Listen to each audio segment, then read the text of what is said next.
afternoon, everybody. We're coming to you live from Leesport, Pennsylvania. We're headed on a road trip to a Patriot picnic. It's going to be around York, Pennsylvania. Figured we'd bring you along for the ride, talk about some current events, some of the things that we've been up to, and have you enjoy this beautiful day with us. So to recap, we've been really busy this week. Scott and I have been covering a lot of different events. So starting on Sunday, we covered the Pennsylvania Patriot Coalition's Take Back the Republic, the Fixes Local rally that was in Quakertown, Pennsylvania. That replay is up on my Rumble channel, which is under Gwyn7, GWYNNY7. And then there we met a few of our friends from the Citizens Advisory of Pennsylvania group, and they're also fighting a solar farm in their township, just like we are.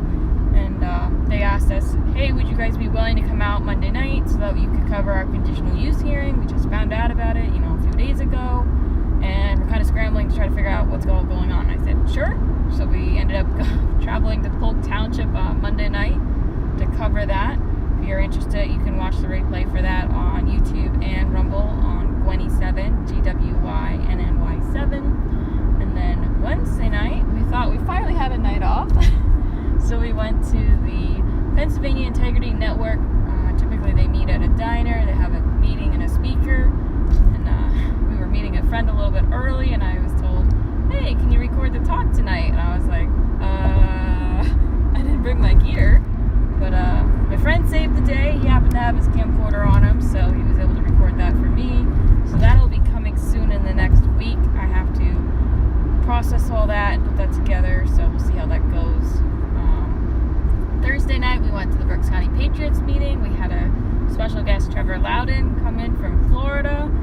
He had a great speech. I just got that finished, edited, and post-production, so that's now up on Rumble, so definitely check that out. And then Friday night, we covered the Spellers movie Q&A at the Civic Theater in Allentown. Moms for Liberty was hosting Spellers, a documentary about autistic people that were learning how to spell to communicate, or S2C. So that was really cool. So I'm working on editing that up right now. So once that gets posted, I'll let you know. And then yesterday we had a day off, which was actually a work day for my dad. So today is Patriot Picnic Day. So do we have anything tomorrow? Or we finally have off? Well, we're thinking about going to the movie. Oh yeah, that's right. Sound of Freedom. This is the last week it's playing at the Hamburg Strand. I think we might be the last people to watch that. Yeah, our schedule's just been too busy for us to manage it. But yeah, Monday and Thursday this week is our last 2 days to watch it at the Hamburg Strand. So if you count going to the dentist as a day off, yeah, I got a day off tomorrow. Well, that's true. I have to get lab work tomorrow, so I guess we both don't really have days off. We both don't like either one. There's of those no things. event we're covering, so yeah. From that perspective, it's a day off. Yeah. Got other things to catch up on. Tuesday night we have our solar meeting for our solar group for Windsor Berks Concerned Citizens. For those that may be new, Windsor Township in Berks County, Pennsylvania is fighting a proposed solar farm that's about 440 acres. We're not against solar, we're just against solar for where they're trying to build it. We don't really want development of farmland for many reasons. So we have periodical meetings. We have an upcoming conditional use hearing that'll either be taking place over 2 days in August or September. We don't know when yet. So we're working with an attorney to try to fight that. So we've been really busy with a lot of research for that. We'll be having a fundraiser, GoFundMe set up for that. So if you guys are interested in donating to help support our legal fees as a group, I would highly encourage you to do so. But I'll post all that details once I get those. A lot of communities are getting hit by these solar projects. Yeah, it's unfortunate. They're not prepared for it. They don't have the zoning in place to control it. Typical zoning includes, having certain setbacks, requirements as to how much land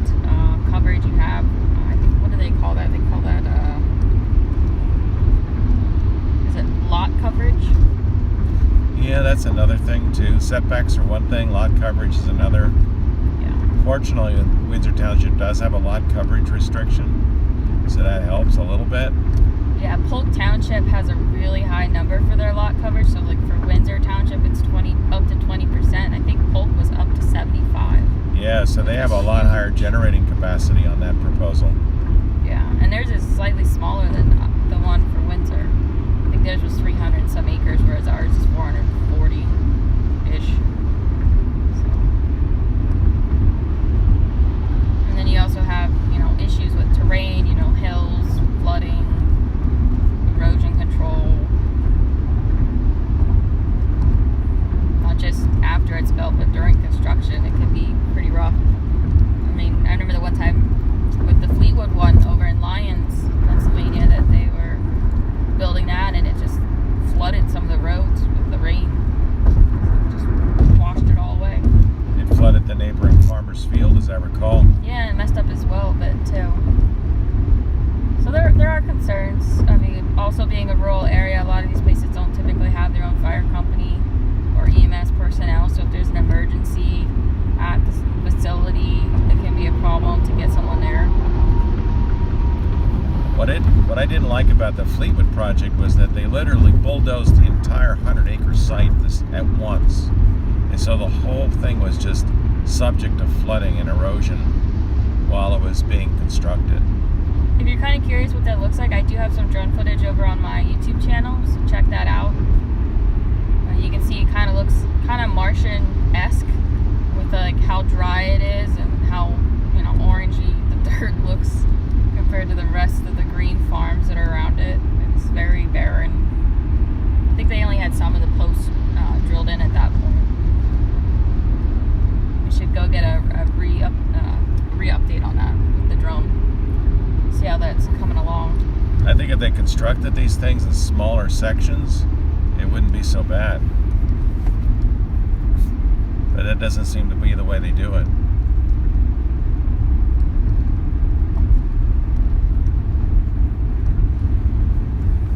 And then you get these unpredictable thunderstorms in the summertime where you can get inches of rain in an hour.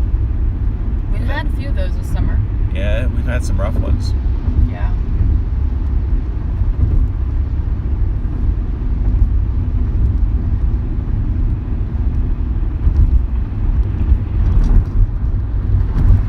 And the other thing is people that live right along these, installations are worried, about property values. I mean, who wants to move in next to a solar farm? Most people probably wouldn't. I thought that was interesting at Polk Township conditional use hearing. The attorney said, well, I live right next to a quarry, and I like the gentleman in the audience who was a party for the hearing said, well, did you know about the quarry before you moved in? And the attorney said, yeah, I knew all about it, except it's expanded since I've moved there. It's like, well, that's the difference. You knew the quarry was there, whereas, these people bought their homes never knowing there was going to be a solar farm, I just thought that was interesting how he trapped himself in his own words. What I see happening is that you've got incompatible land uses next to each other. Yeah. And that happens a lot when you see some of these residential constructions in relatively rural areas. You create a situation where you got the potential for some really high conflicts. Not all farming looks pretty. There's a lot of industrial scale farming that goes on too. And it wouldn't be good to live next to a pig farm or a chicken farm. Very true. Very true.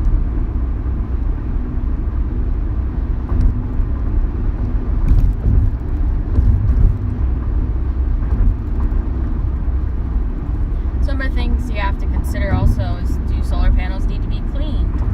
Will they cause glare or, glint issues for drivers, on roads? Because where we live, we have a lot of hills and, up and down. So depending on the angle, there could be problems.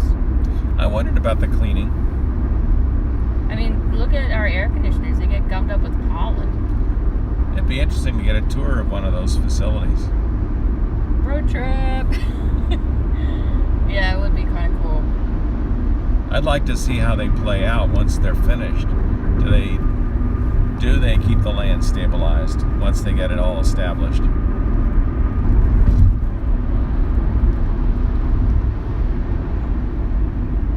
Well, this ramp looks backed up.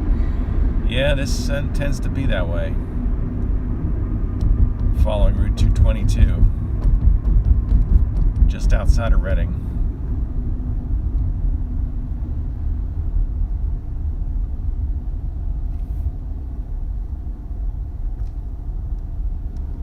Because if they have to clean the panels, I'd like to know where they're going to get the water from. Yeah, there's no municipal water. It's all well We were water. trying to estimate how many panels a facility might have. It was kind of an interesting exercise. Yeah, we were doing that in the car yesterday on the way home. The proposal down the street from us is about 50 megawatts of generating capacity. And it looks like some of the newer thin film panels can generate about 500 or so watts per panel. We estimated about 1,447 panels per acre. And since we have a maximum use of lot coverage of 20%, so we did 20% of 470 acres, because that's the total acres of the farms that they want to use. And it comes out to be 136,018 panels that they could use. And if you're curious, how many truckloads of panels does that mean? Well, they said that 10 packs of 46 panels can fit into a 53-foot truck, which is a typical tractor trailer. So that means you can fit 460 panels on one tractor trailer load. You would need 295.6 truckloads just for the panels themselves on a very rural country road. I just can't wrap my head around that. I'm going to just round up here, 296 trucks just for the panels. That doesn't include the poles, the inverters, the wire, or whatever they're using to like hook everything up, you know, and like all the stuff to build the substation. Like, that's a lot of truckloads. And our roads aren't exactly the most wide roads for tractor trailers to drive on. I think based on the generating capacity, we had a lower number of panels, just under 100,000, I think.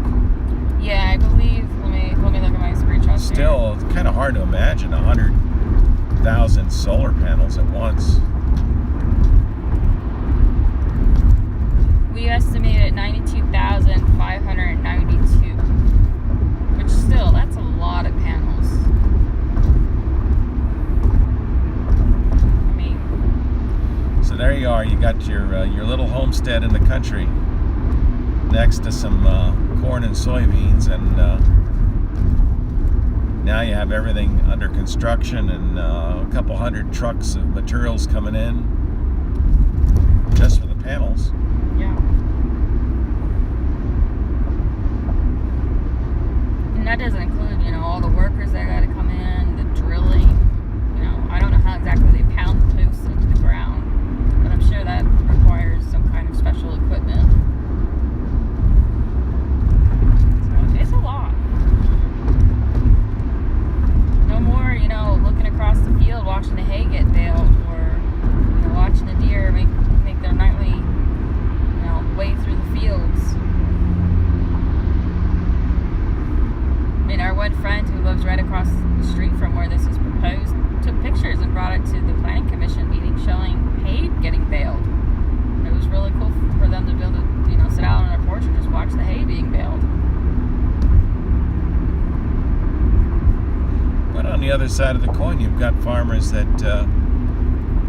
have a right to be able to sell their land Yeah, I agree. or lease it. In some cases, it's a lease arrangement.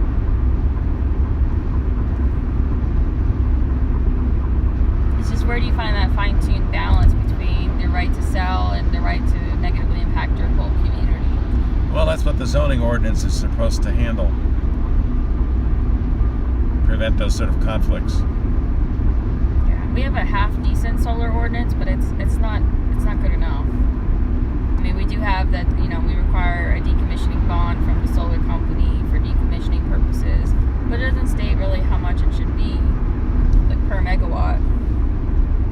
And I don't know. It's a lot. It's a lot to decommission hundreds of acres of solar panels. And you're talking, if it lasts as long as they say it could last, which is 30 to 50 years, who knows how much that's going to cost. I mean, right now there's not really a lot of recycling options or, reusing parts. It's hard. And especially since our panels are the cadmium telluride, they don't... Well, they haven't specified, but we suspect that that's what they are. They did mention that they were cadmium at the Planning Commission. Yeah, cadmium and lead. Then that's probably what they are. Well, I don't know what the lead's in. Is it lead in the solder, maybe? I'm guessing it's the solder, but I don't know for sure. But on the First Solar Panels website, which is the one that Leeward Energy likes to use, which is the head company for Mountain Trail Solar, it says that their cadmium telluride panels, they have a third party do the recycling, but they don't tell you anything about it. So it makes you wonder if they're getting sent off, to a third world country or out of the country somewhere else to be dealt with, whatever that means. Because it's not the typical recycling that you would think, a panel gets, goes in the body shop, gets repaired, and is put back out in service. I don't think that's how it works. I understand a lot of them are ending up in the landfills right now. Yeah. That the majority of the waste stream from solar right now are damaged panels. So recycling seems like it's got a ways to go. I know some of the silicon ones, there's recycling plants that'll grind them up and reuse pieces of it. But I don't know how much they're able to truly reuse. I know I read in multiple articles that they say that the glass, they don't even bother recycling because it's just so easy to make glass that they just make new glass. My question is, how do they get the epoxy off? Because all these panels are sealed with a special epoxy. They don't really say what that is. So, how do you get that off? What's in it? And what do you do with it? I don't know. I suspect there's nothing you can do with it.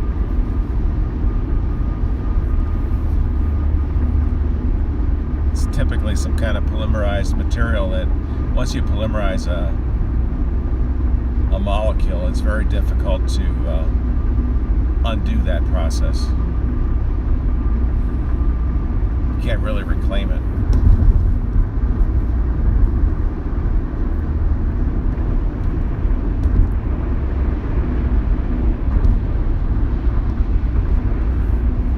Yeah, which isn't very renewable if you can't reclaim your materials, Well, I think that's a long-term issue that we should be addressing if we're going to push for increasing our solar generating capacity for electricity. If we really want to talk sustainability, we've got to look at the recycle end. Otherwise, we're going to be facing this mountain of trash coming in the next 20 years. I think right now California is starting to have some issues with that. It's what are they going to do with some of the solar that's starting to come up to their decommissioning time or replacement time? I think it's interesting that we have decommissioning as part of these projects. You don't see that with any other kind of development. You build a warehouse and you got to put money aside for tearing the warehouse down in 30 years. I've only seen it with these solar projects, and I wonder why that is. I wonder if it's in wind though for wind turbines, because you hear about them burying the wind turbines in landfills. The blades? Yeah, the giant blades, they're burying them. It's not very reusable if you're just burying them. It makes me think of Sesame Street, which I know it's gone woke, so I'm not a big fan anymore, but remember Oscar, the green guy, his song is I Love Trash. That's what I think of when I see all these wind blades getting, buried in the ground and all these solar panels getting destroyed by storms, just going to landfills because it's cheaper. Well, that's really what it is. The economics. It's cheaper to just dispose of it. I almost feel like we have to have some kind of legislation passed. You know how, like, I don't know if there's certain states that had this where, like, if you buy something, you have to, like, the company has to take it back to recycle it. You know, like, let's say you bought a TV, they have to take it back to recycle it by the end of the TV's life. Like, we need something like that, I feel.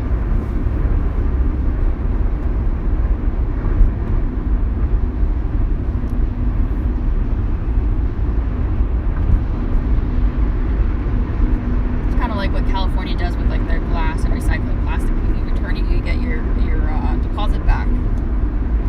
You know, but there will always be those people that just don't care about the deposits. So. Well, I guess that's one way you can handle it. I don't know, just brainstorming ideas. Very many years ago, that was the norm. Like returnable bottles. If you bought soda or you bought beer. You know, they were all returnable bottles back then. Well, even in the olden days, you know, you got your milk delivered, and you know, you get your new milk bottles and you give them the old ones back, right? Right. Yeah. Yeah, they washed them out and reused them.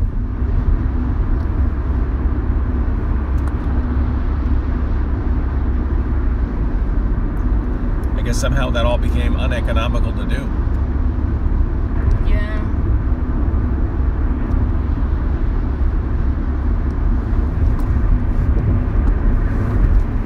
Definitely should support your local farmer if you're able to. It's better to know that your food's local than unknown. And we were just looking last night, you know, we had some burgers on the grill, and it's just like, where is this from? And it doesn't tell you. It says it's, you know, USDA inspected, but it doesn't tell you where the meat came from. It doesn't tell you where it's processed. It doesn't tell you if it had antibiotics or hormones or what the cow ate. We have no idea. How did we go from solar to cows?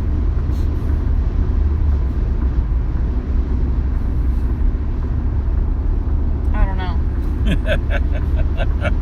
Maybe because I saw the tractors back there along the road and it just triggered farming. I just thought maybe I got into zombie mode here driving for a little bit. So I lost the transition. No, we were talking about milk bottles. Milk bottles. And then recycling, yes. The sustainability. Yeah, sustainability of recycling, and you were talking about milk bottles, and then I thought cows. So, and I was saying support your local farmer. Who is against sustainability, right? Maybe we can grind up old solar panels and make park benches out of them. Well, there's another one. Remember that was the thing about recycling plastic to make a park bench? Yeah. I always thought, how many park benches can you make? I do remember in elementary school when they first figured out how to turn plastic bottles into like those fuzzy jackets, and I just thought it was the coolest thing ever. And then you see all those videos of mountains of plastic trash. Yeah, and then you look at like the garbage. What do they call it in the ocean? The garbage. The garbage. Oh yeah, the garbage patch. Yeah, like. Well, that's because of the plastic bags, right? They're banning them in a lot of places now. Yeah, but it's also gotten really bad. And then there's the microplastic problem. Yeah, that's what I was going to bring up, is the microplastics. A lot of these disposable masks that you could buy, people are just using them one. Garbage has gotten so much worse in the ocean because of all the disposable masks. The garbage patch is full of face masks. Yeah, and it's not just that, but like other waterways and stuff, and then like wildlife are getting injured from it. It's kind of like balloons, you know. People release balloons thinking they'll go to heaven, not realizing that they eventually come down and then something inevitably tries to eat it or gets tangled up in it. Like the other day I saw an article about a fox, and they're like, what's wrong with this fox? They found it passed away, and they're like, there's nothing wrong with it. It didn't look sick or anything, so they, you know, checked it out, did an autopsy, and they found out that it ate a balloon. Oh. And that's what killed it. It tried to eat a balloon, and it was all tangled up inside of it. So, that's just... also see, like, you know how you get like those 6-pack containers in the grocery store for drinks, or 8-packs where they got those plastic rings. Like, Yeah, I was thinking of those. Seen like wildlife getting stuck in those. So like they always tell people, like, if you're throwing them out, cut them up so that they're not likely to get around, you know, a leg, a neck, or a foot, you know. But I don't know how you get rid of the excess plastic problem we have. Other than go back to glass. So you like getting rid of the plastic straws too? Well, what's ironic about that is you'll see people give out paper straws, but they're wrapped in plastic. And it's just like, well, is that really any better than a plastic straw wrapped in paper? I don't know. You know? I have seen some people talk about using, is it avocado? There's like somehow they use avocado to make like silverware, like recyclable silverware, you know, single-use cutlery kind of things. But I don't know how durable or useful that is. I know other places are using, you know, banana leaves and stuff to wrap their produce at their farmers markets rather than plastic bags or plastic wrap. I miss them having a decent type of paper bag in the grocery store. Yeah, you know, I noticed they seem to got rid of those years ago. Well, I've still seen them around, but they seem like they're decidedly thinner. So you end up having to use at least 2 of them just to get back to the normal thickness of an old one. Yeah, I've noticed that just with the plastic bags during, you know, the last few years, that they've gotten so much thinner. You almost have to double bag anything that has any half decent weight to it. So, like, for example, like an orange juice or a bottle of juice, you know, you might have to use 2 bags so it doesn't go through it, which is crazy. I think the paper bags actually their footprint got a little smaller too. I wouldn't be surprised. At least to some of them that I've seen. I mean, look, everything's shrinking. Toilet paper rolls are shrinking. Tissue boxes are shrinking. You now take a tissue box and you can shake the tissues inside the box because they don't fit the box anymore because they've shrunk. My aunt pointed that out to me with the toilet paper, how it's like getting skinnier and skinnier and skinnier. It's just shaving away. Yeah, that adds up to a lot of material when you shortchange everybody 1%. It's an extra one every 100. I will say this, like the old paper towels we have from like years ago compared to now, they are so much thicker than nowadays, you know? Yeah, you find some old roll of paper towels stashed away somewhere. It's like, wow, they were like this. Yeah, it's like, wow, the difference in quality is shocking.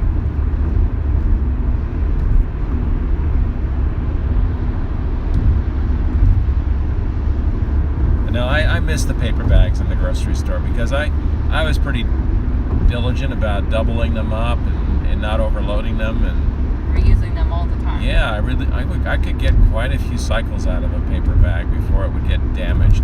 I never, once they got too damaged, they became the grease absorber for cookies. So you put paper towels on the top of the bag and then you put your cookies on it and it helps absorb the grease. So you let your cookies cool. And then they became fuel for the wood stove.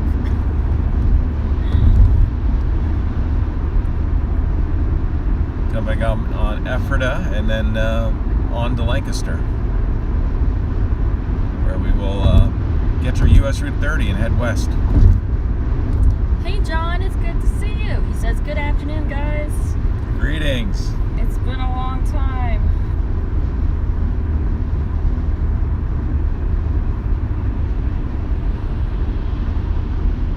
We're headed to a Patriot picnic. Catch up with some of our friends from Free PA that we haven't seen in a while.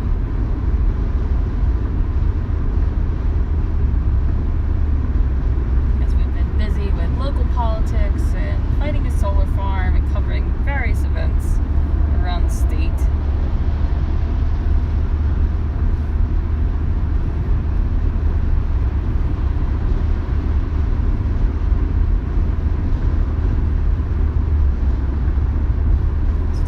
Renewable and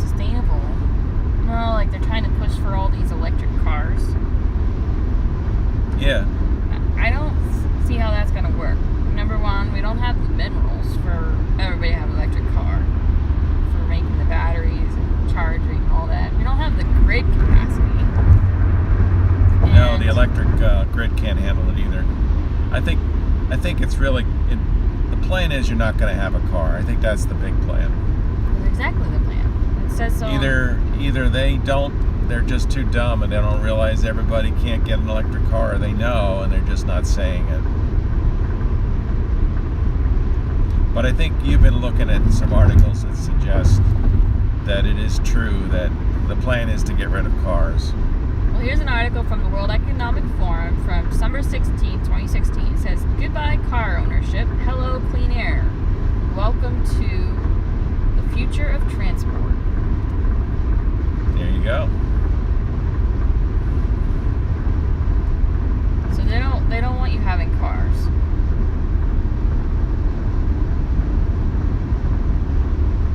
I'm trying to load the picture here. Yeah, I think it's good to pay attention to what places like the World Economic Forum are saying, because I think that's the globalist agenda. They don't keep it a secret, really. They put it out there. Yeah. I just don't think a lot of people know about it. And I think quite a few people are in favor of it, too. Because I could definitely see that perspective living in a city. You know, could be nice to live in a city where you're not having to dodge cars all the time, and all the traffic and the noise.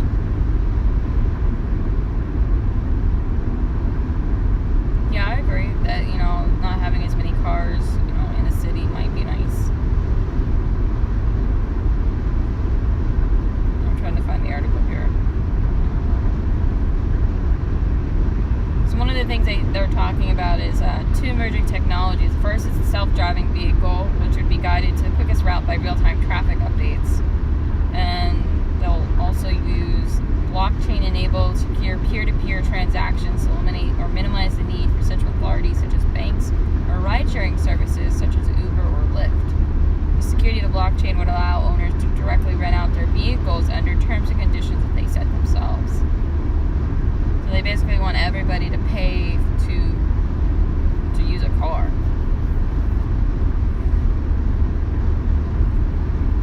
I've heard of things like having community cars where you don't own the car yourself, but you have access to a car.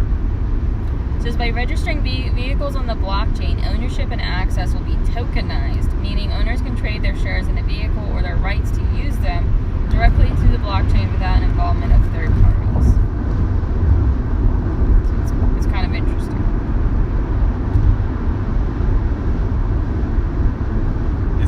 It's part of that saying of you'll own nothing and be happy. Oh, you don't have to worry about fixing your car anymore. Somebody else will do that. Just trade a little bit of your freedom for convenience. I think that's the general trend.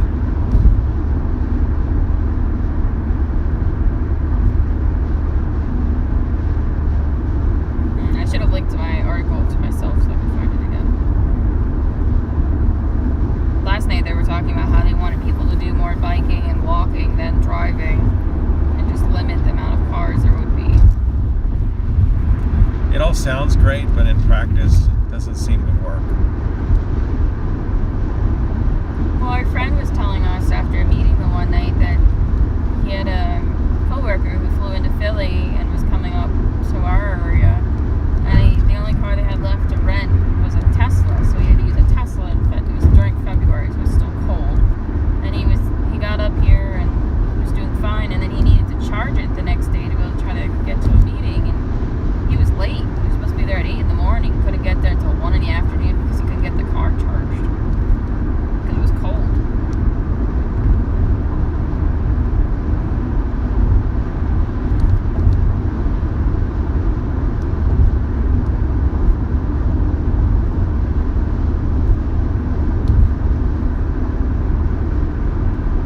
Yeah, my understanding is that you got to heat those batteries up in order to charge them. So if you don't have a charger that can put out enough power, you may not have barely have enough electric just to heat the battery. Yeah. that's what happened to him? I'm guessing since it was February that it was probably the cold that was affecting it. I mean, there's multiple things. If you just search for the World Economic Forum and like how you won't have new clothing, like they want to limit how much clothing items you can get per year, like new clothing. They want to limit how much meat you eat, how much dairy you eat, the driving. They basically want you living in 15-minute cities. Limited resources.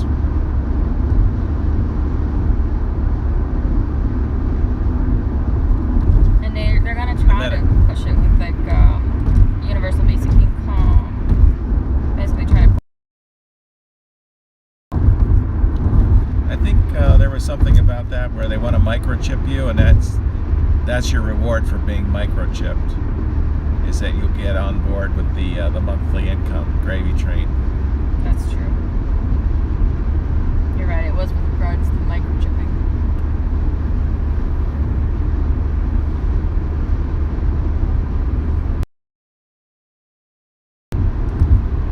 I'll find the link later and put it in the description, but they were talking about how they're wanting people to be more like cyborgs. It was really, really interesting. It's also kind of scary, to be honest, reading what their plans are. If they got their way.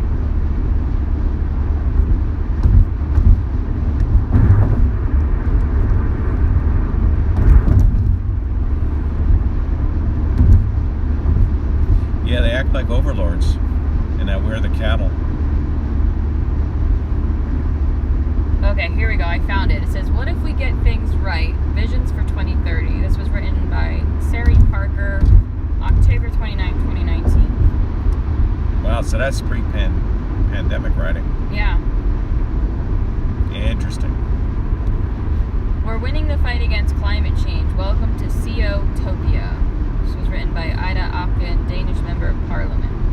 By 2030, your CO2 emissions will be far down. The air you breathe will be cleaner. Nature will be recovering. Saving the climate does involve huge change, but it might make us happier at the same time. Here is one version of CO-topia. You walk out your door in the morning into a green and livable city. You can choose to call upon a car.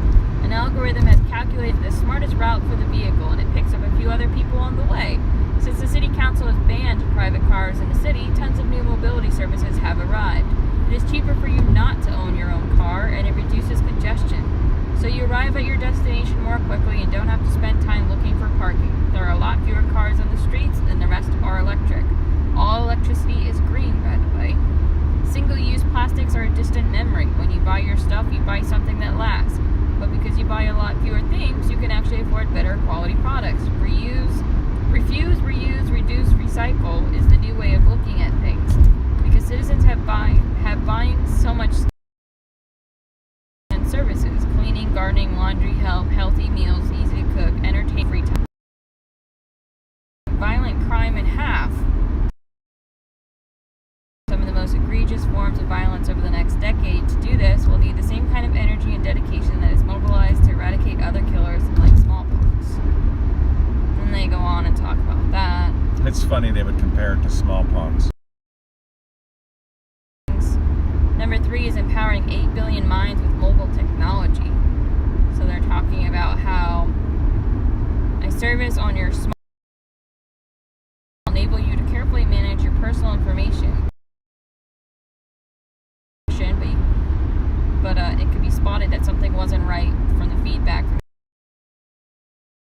It changes in his social ability. He was sending fewer messages, leaving his room only to go to campus. So the person here, theoretically in this scenario, says shortly thereafter he received a message on his phone inviting him to get in touch with a mental health therapist. The message also offered a choice of channels through which he could get in touch. So that, to me, I find is a little bit creepy. What could possibly go wrong with all that surveillance? Clean air is a human right is number 4. After decades of interventions of activists and policymakers fighting side by side, clean air is recognized as a basic human right, and cities like Delhi see blue skies throughout the year. What changed from those dark days of 2020 to today is the early recognition of health impacts of air pollution by governments which spurred action around the globe. So they go in and talking about that, trying to say, cut out carbon, other toxic pollutants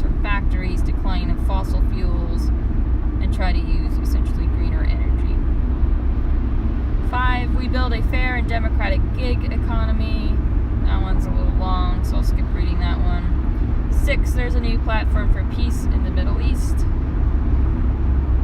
7, we create cities where you can walk to everything you need. Politicians love big infrastructure projects, but do we need them? Clearly, new infrastructure for expanding cities is important, but maybe there's a more important question to ask. How well are we using our existing infrastructure?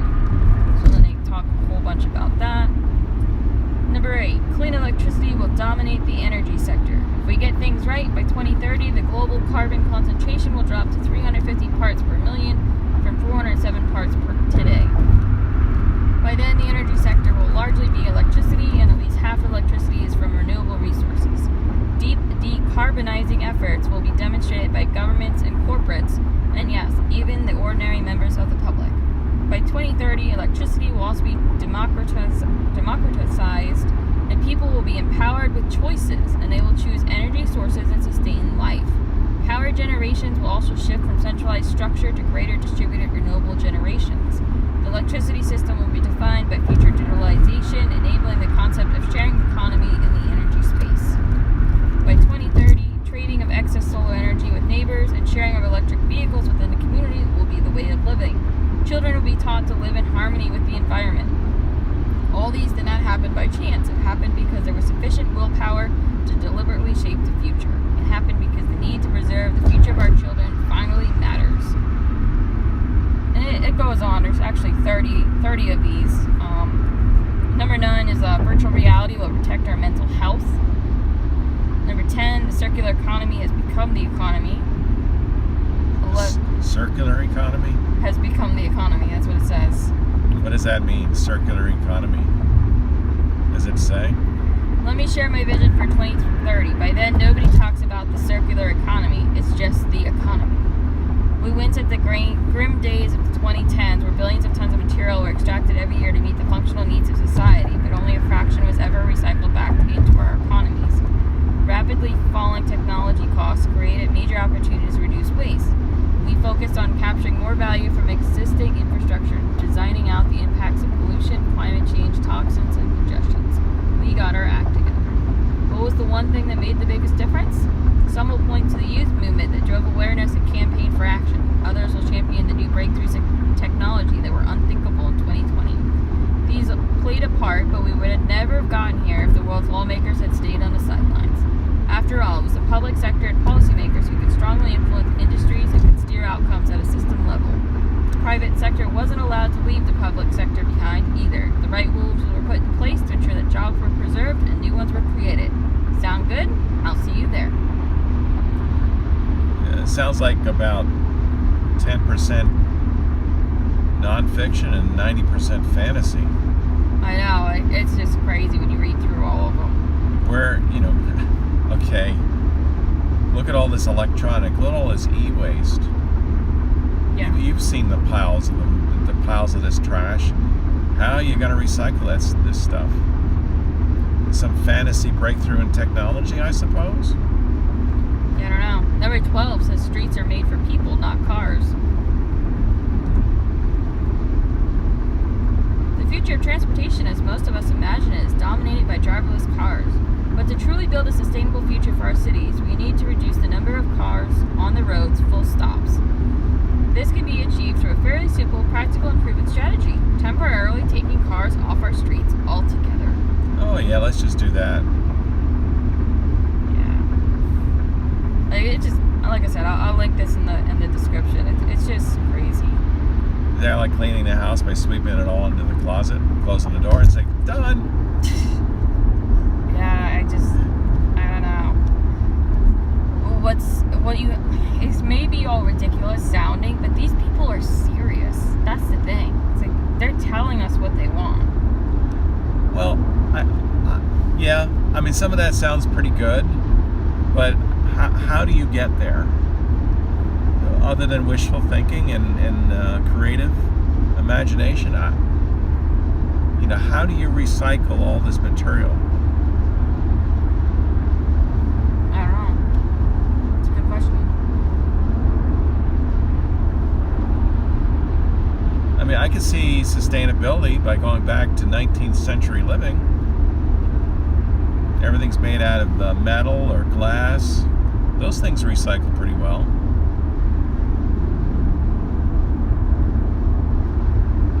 horses to generate horsepower. Pretty much all recyclable there. No carbon footprint. You get free manure for your garden too.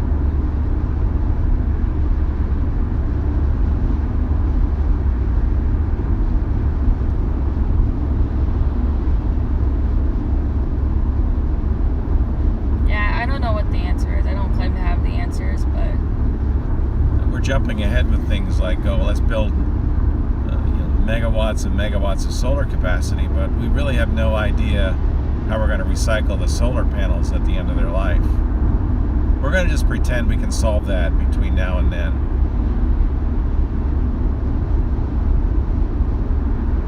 I just don't know if you're going to be able to solve it in time. I mean, theoretically, it's probably possible, but the question is, how much energy do you got to put into this to do it? I think that's really what the recycling comes down to, is energy input. How do you segregate all this material and reprocess it?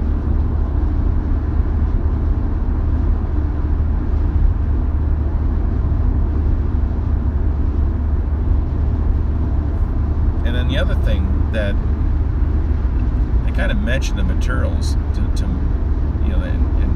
reusing them, but the problem is you got to build the stuff in the first place, and that takes a lot of material, a lot more than the conventional method of generating electricity does now.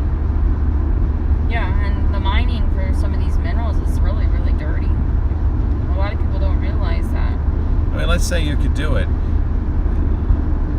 don't know if this is an up-to-date number or not. The last number I saw was that we get about 4% of our electricity from solar. Well, let's say we can increase that by an order of magnitude, get it up to 40%. That's a lot of materials that you have to be able to dig out of the ground and process, and now you've got this infrastructure, and it ages and has to be decommissioned at some point. If you can't recycle those materials, there's no way you can keep producing enough, getting enough materials out of the ground to keep producing replacements. Because it takes a lot more, for 1 megawatt of generating capacity, it takes a lot more materials to build, say, a solar electric generating facility than it does a conventional or nuclear power plant. And the other thing is, didn't you read somewhere that we use like 40% of tellurium in these panels already? Well, like yeah, the world's supply of tellurium. The thin film panel design that First Solar uses, yes, I believe. So, like, if we want to up it, I mean, if that's considered the better technology, there's just not going to be enough of it.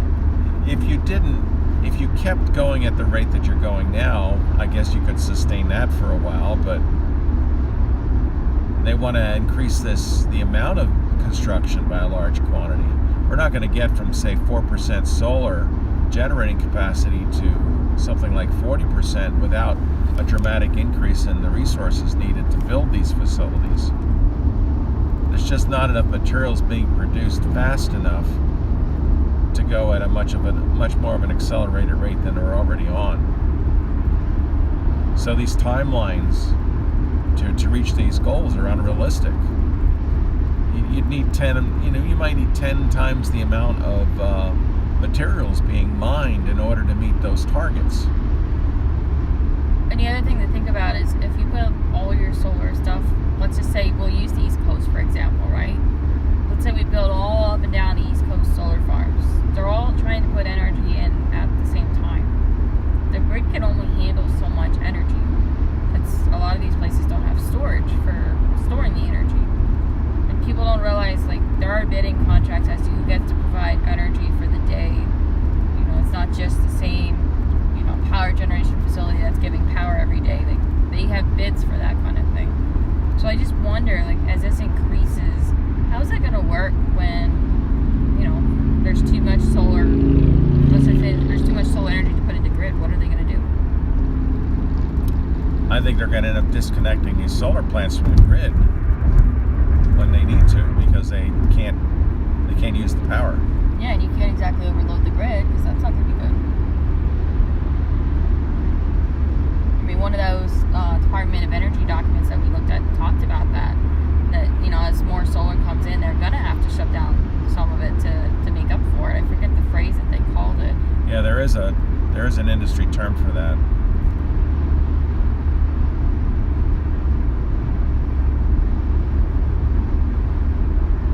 I guess my other question as well is, what's inside an inverter? What materials are in inverters and such? And do we build that in America, or is that all coming from China? Well, inverters are typically a lot of solid state components, and yeah, a lot of that's manufactured overseas. So yeah, this is a big boon for the Chinese Communist Party to push this technology, because they're the ones building a lot of it. My question is there a back door into it? Because you always got to worry about, you know, other governments, other countries trying to interfere with your power grid. You know? Well, yeah, there's that concern. It would be good if we made a lot of that stuff ourselves.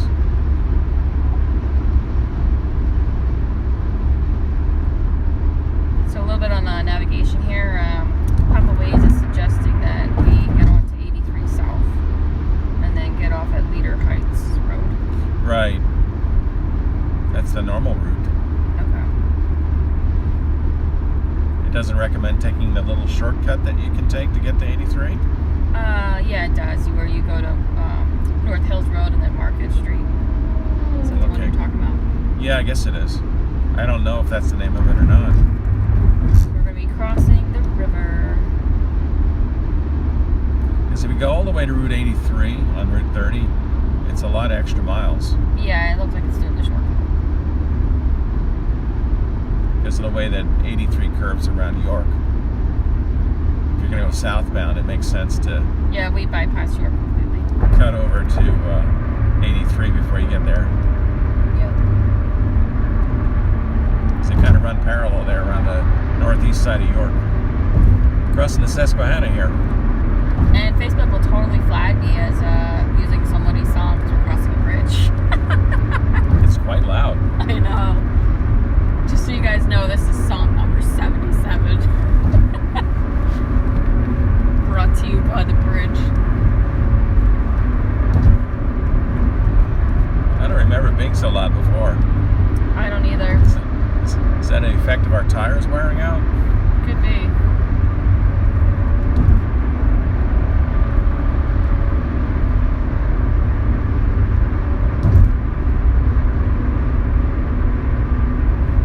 The Susquehanna River looks fairly peaceful today. It does. Little islands here and there. There's a few, it looks like a few boats are out too. Upstream.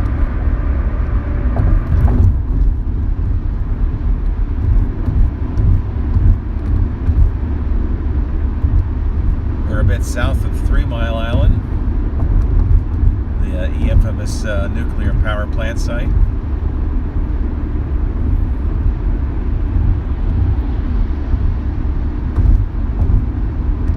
It really derailed our nuclear energy development here in the United States. I feel that's something that we should probably try to look about getting back into is nuclear power. Yeah, I think it probably needs to be part of the solution.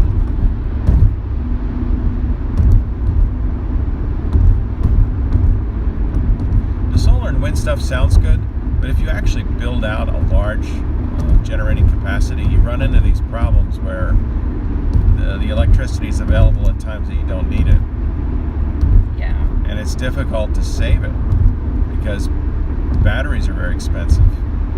You got to keep them cool. Like I know we saw some videos online where it looked like one of the battery sheds got overheated and caught fire. So it's not just, you know, having batteries.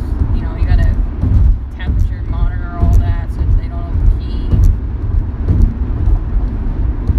Being able to feed power into the grid was really a big step forward with solar electric development, because home installations always required a collection of batteries to store the energy.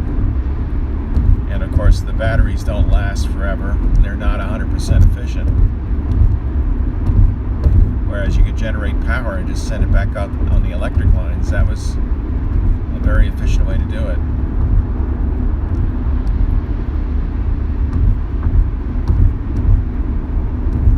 I still think that's really the long-term answer. Not these utility-scale solar projects, but more of a focused effort on having solar facilities decentralized.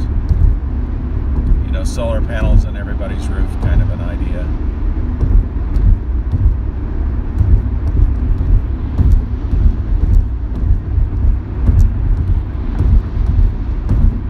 But a lot of this stuff is still not economical unless you subsidize it. Well, that's the thing. I mean, we've gotten some letters from where we are, and they openly admit that, you know, this wouldn't be, you know, what do they call it? Economical if it wasn't for other subsidies, you know.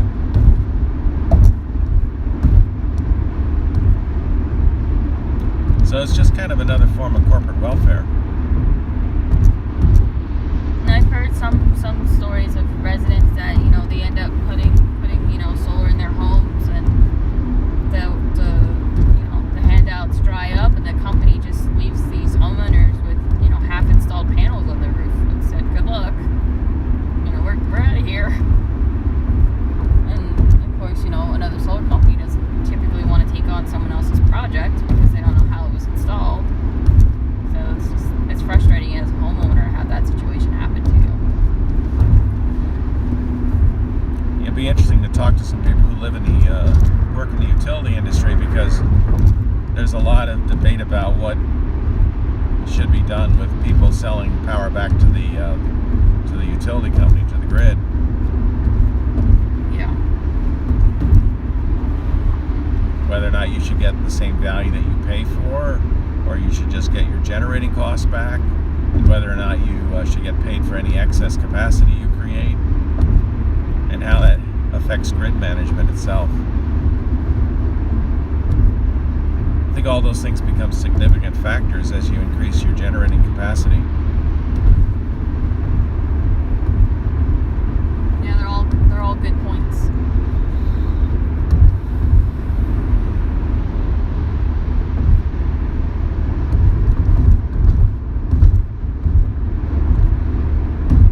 One of the reasons there's so much material that's used for renewable energy electrical generation is because availability isn't there. You know, you have a pile of materials that you use to make a power plant, a conventional power plant or a nuclear power plant. That can run 24/7. But a pile of materials that are used to make a solar electric farm, or generating facility, as I should say, because it's not really a farm. That's a euphemism. That stuff is not online all the time. It only runs half the day at most. Yeah, I mean, you're starting at the possible, you know, efficiency max is 50 because it's dark half the time. Right. And that's not going to really be your best, because the sun's not going to necessarily be in the ideal spot for where the panels are put. It depends, are they fixed panels or are they rotating panels? For example, Windsor Township, the panels are going to be fixed, whereas Polk Township, they're going to have rotors on them to rotate the panels. So like all that plays a role into how efficient the panels will be in terms of how much sun they're getting. Yeah, so you get down even into the 30% in a sunny place like California, and here you're down about 20%. So it takes 5 times the generating capacity to equal the same amount of rated capacity for a conventional power plant. So this 50 megawatt solar facility that's near us, that's being proposed, is actually going to be an average of 10 megawatts. So you have a loss of the efficiency there with the amount of materials. You got to build the whole infrastructure, but it's only online effectively an equivalent of 20% of the time. It's like building a coal-fired or a gas-fired nuclear or a nuclear power plant and only running it 20% of the time, 3 days a week or something like that, and the rest of the time it's just sitting there. That doesn't seem very efficient.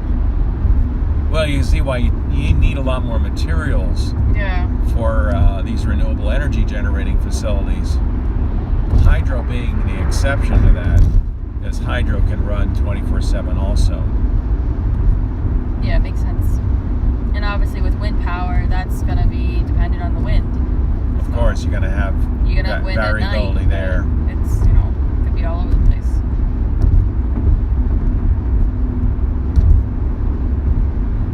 Yeah, I don't know what the numbers are for wind, because what's at sun is either up or it's not up. It's either sunny or it's not. But wind is completely variable from 0 to whatever.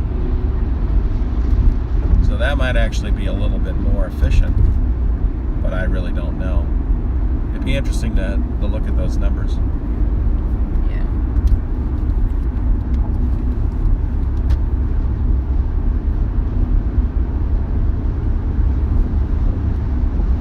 Yeah, so you basically got to, at least with the solar stuff that we've been researching, you got to build it 5 times bigger than what you need, because it is only going to be about 20% efficient in terms of its operating cycle. You might have a 500 watt panel, but your average electricity generation is 100 watts, averaged out over a 24-hour day. And because of that, you need a lot more land to do it. I mean, some of the ideas that we thought of, that we've also seen in New Jersey, are, putting solar panels on top of warehouses that are already built, or putting them over parking lots. Like Rutgers University has them over some parking lots. Princeton University has some solar panels over parking lots. Like, that seems like a better idea to me than putting it on farmland, because the parking lot is, it's going to bake in the sun anyway. So if you're able to use the solar energy and shade the cars, why not, right? Same with like the top of a big warehouse or other industrial buildings. Like, you've got all that roof space that's just, baking in the sun. Yeah, it's interesting. I don't remember the number for Rutgers. It's less than 10 megawatts, but it's something like 7 or 8. It's a decent amount of generating capacity, and that's all over what I think were existing parking lot areas in their sports area, their sports complex. Yeah. So that seemed like a win-win. But when you go and you visit there, you see there's all that steel infrastructure that was needed to elevate the panels above the parking lot. So I think there's definitely more materials are needed to be able to build a certain amount of capacity.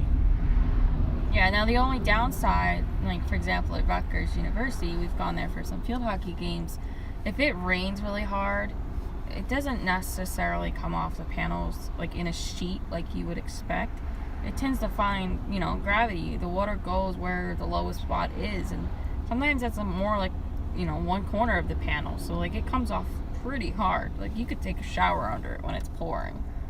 So Yeah. like if that was just on bare ground, it doesn't matter if you've got, grass or whatever. When you get that much concentrated water runoff, it's going to cause erosion and issues. Yeah, I'm wondering about that. Even with the parking lot, having the water coming down like that is eventually going to... I wonder if it's going to damage the parking lot. Yeah, I'm guessing that there will be some. So, Maybe in a couple of years we'll be back there to check it out. yeah, that'll be kind of interesting to see how the parking lot's holding up. That would be the other concern I'd have on a roof, though, as well. It's like if you have all that water coming off, would you still have the same kind of drainage that you would normally have, or would you have to alter the drainage on the roof? I don't know. I would think you'd have to do something up there on the roof under the panels where that water's coming off to protect the roof. That's what I would think, too. But the nice thing about all of that is that you're not using any extra land. And those parking lots, they're just one big sea of sunshine, on a sunny day, and your car bakes in a parking lot like that. But under the solar panels, actually helps keep your car cooler too. Do you want me to look up on the maps to see how to get to the other on-ramp? Remember that there's that second on-ramp that's so much better? Not at this point. Okay. I think we're too far to do that.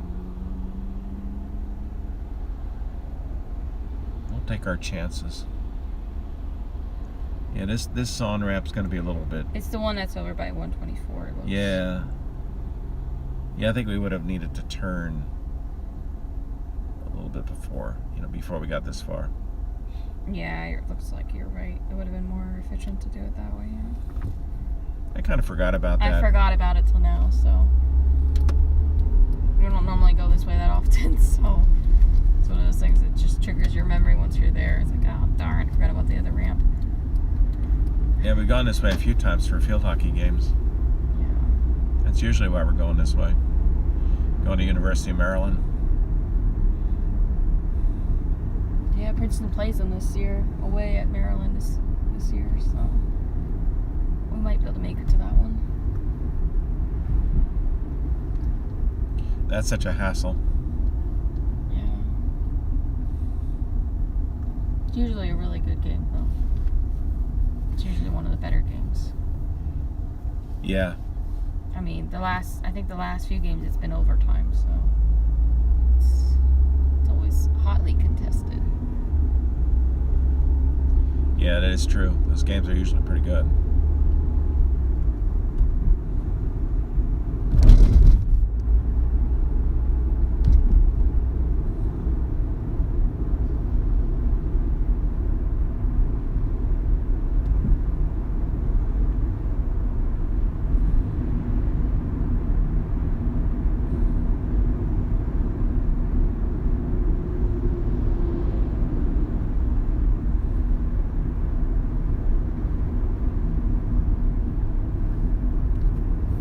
If they fixed the pothole in the ramp. Ah, you remember the potholes? Yeah, there was a bad one. I just don't remember exactly where. All of this looks like it's been freshly paved. Yeah, so maybe they paved the ramp. That would be amazing if they did. This looks a little different. I guess because it's been paved. I don't know. It almost seems like they made it wider.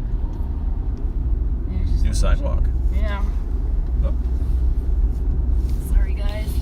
The cushion fell again. Now we're back on the old stuff. Yeah.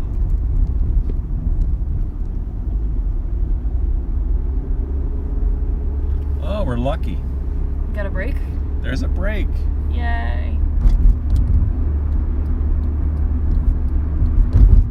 Yeah, it looks like they had patched it.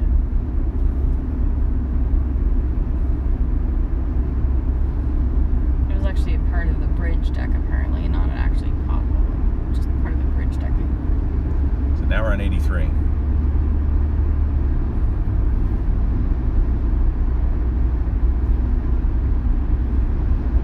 If we're able to get a good view of the lake, I'll try to take some photos so I can share it with you guys. I don't think we're going to get any views till we're there. Yeah, that's what I meant, like once we get there.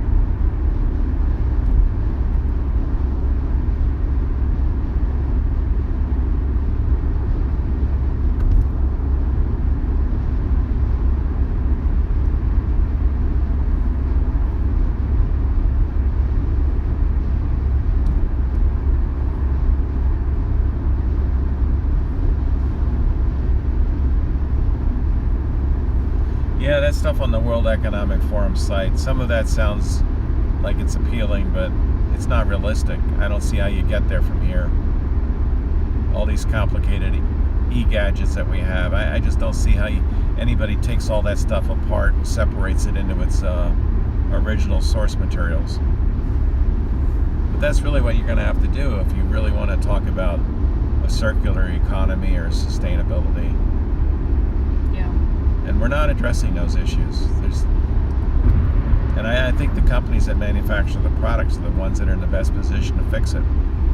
It's almost like they need to put it as a challenge to have people come up with innovative ideas. You know, we've done that in the past for challenging ideas. We put out things that need to be solved, and people get creative and find ways to solve those issues. I can't think of any off the top of my head, but I know we've done that in the past as a world community.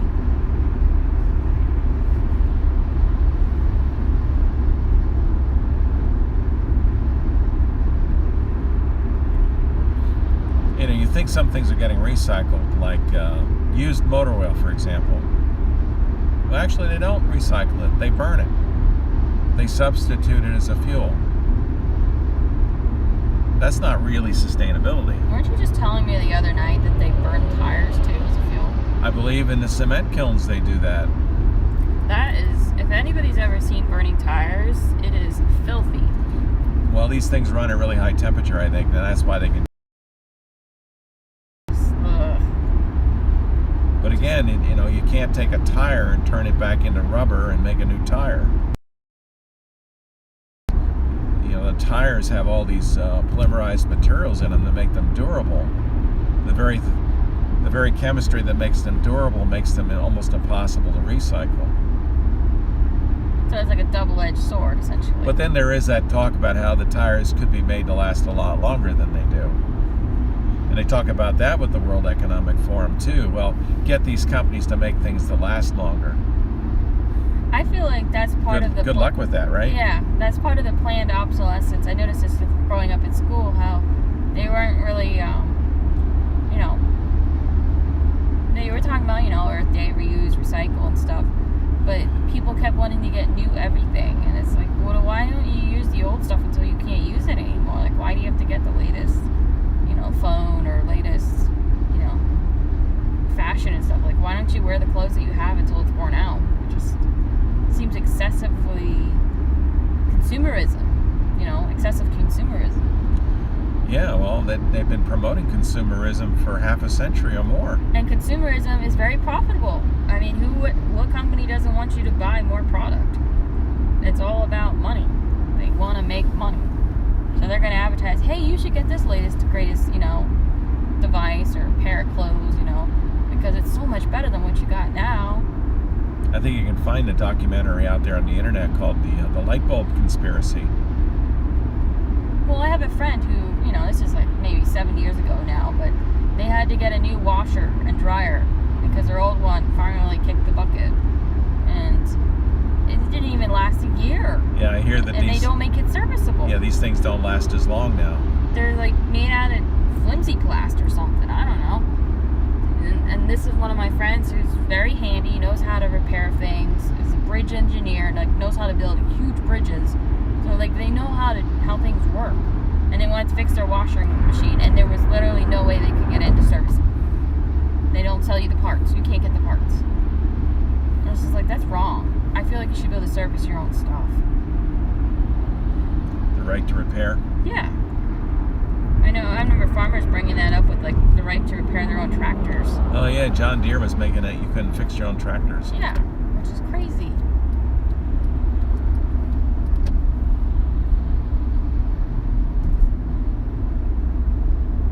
But this is part of, consumerism. If you can't repair your own stuff, what are you going to do? You're going to throw it out and buy a new one, right? Most likely. Because you look at the cost of labor to try to troubleshoot what's wrong with it, and you're like, well, that's like 2/3 of the cost of buying a new unit. So what do you typically choose? Probably a new unit, right? So it says go right, and then we're going to make in 0.2 miles, we're going to turn left onto Joppa Road. Joppa? Yeah, Joppa. How far? It says 0.2. Is that kind of a short... Oh, that's a shortcut over to... Yeah, George Street. I see. It's to help avoid some town. Yeah, so... all I can say is you got something that's old and still working. Try to keep it working, because you're not going to find something that reliable these days. And how do you do all of this without excessive regulation? That you really interfere with people's rights to be autonomous? I don't know. It's a good question. I mean, you take away people's rights to sell something you can't recycle? Do you regulate people that you got to make it recyclable? Well, that's why I brought up earlier about, making it the companies that make it have to take it back. I feel like if companies were responsible for having to take back the waste at the end, that maybe they'd make something that would last a heck of a lot longer. Yeah, if you don't want to make a washing machine that lasts, you got to take them all back when they're broken. you might say, hey, you know what? I want to make sure that washing machine works a long time because I don't really want to pile of washing machines back, you know? So, down here we're going to make a left. I think things will get a lot more expensive too. Well, that's true. That's another interference into the economy as well. So. Well, one of the things I've noticed just growing up is a lot more things have coming from China, and some people jokingly call it Chinesium, like metals and such that come from China that they're just not very strong, you know, and they break.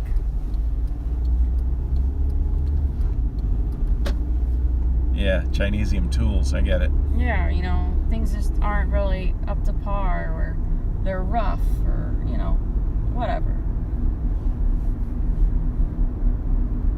So this was the old route south to Baltimore from York before Route 83 was built.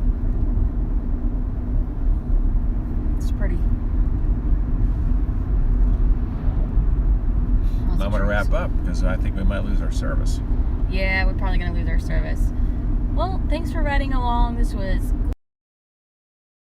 July 23, 2023. Up on current events, and we hope you have a great rest of